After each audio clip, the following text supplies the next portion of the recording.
Gelap mata akibat dibakar api cemburu atau saat melakukan aksi kriminalitas membuat seseorang memilih jalan pintas yang kadang di luar nalar manusia.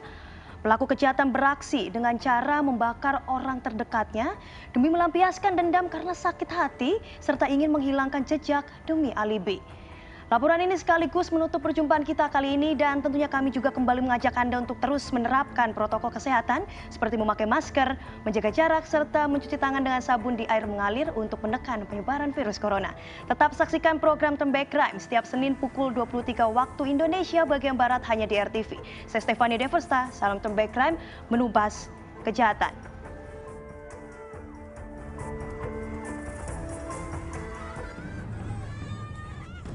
Kejahatan dengan cara membakar korbannya memang bukan barang baru dalam aksi kriminalitas. Seperti yang belum lama ini terjadi di Cianjur, Jawa Barat. Indah Daniarti, warga kampung Puncak Bayuning, Desa Karangwangi, Kecamatan Cidaun, Cianjur, Jawa Barat, menjadi korban pembakaran yang dilakukan oleh kekasihnya sendiri, Dede Iskandar pada 1 Mei 2021.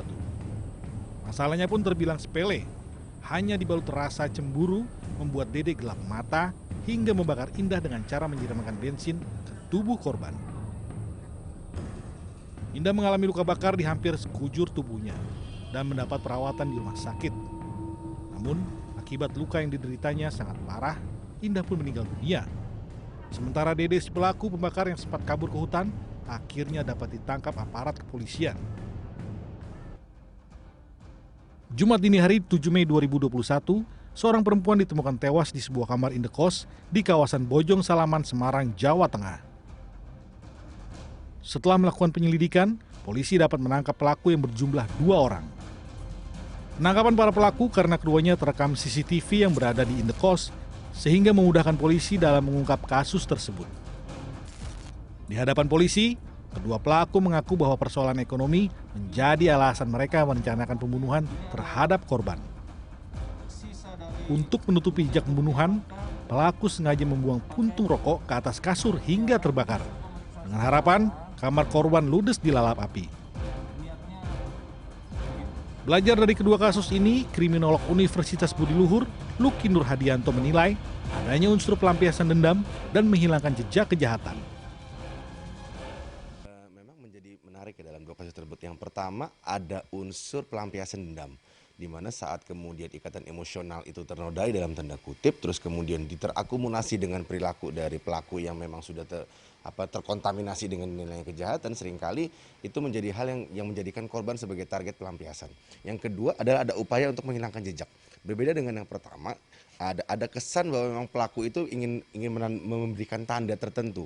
Tapi kepada pembunuhan yang kedua ada unsur bagaimana kemudian mereka ingin menghilangkan segala barang bukti yang bisa mengarah kepada apa yang tidak mereka lakukan. Apakah itu kemudian dalam transaksi seksual atau kemudian dalam konteks ingin menguasai harta. Luki menambahkan, aksi kejahatan ini terjadi karena adanya niat dari para pelaku, hingga kemudian merencanakan sedemikian rupa dan membuat para korbannya meregang nyawa. Seringkali tidak bersifat spontan ya. Pertama mereka mempersiapkan dulu, seperti misalnya adanya bensin, karena itu bukan barang yang ada di sekitar kita. Terus yang kemudian yang paling bisa terkenal adalah saat kemudian mereka memiliki korek api sebagai pemicunya. Nah, jika kita bisa katakan sebenarnya ini adalah pembunuhan yang memang awalnya didasari oleh niat. Yang saat kemudian itu terjadi pembakaran sampai kemudian meninggal, itu adalah efek dari perilaku yang kemudian terpicu di awalnya. Jadi yang faktor pertama adalah adanya kontrol diri yang lemah. Yang kedua adalah impulsivitas dari para pelaku. Jadi seringkali pelaku itu bersifat menggebu-gebu, terus kemudian tidak memiliki kontrol diri yang secara tanda kutip baik. Terus kemudian yang ketiga adalah ada nilai-nilai yang tergeser di sini. Saat kemudian pembunuhan, terus kemudian mengambil harta milik orang lain menjadi cara hidup, seringkali nilai-nilai yang tadi kita sebut sebagai nilai normal itu mengalami bias.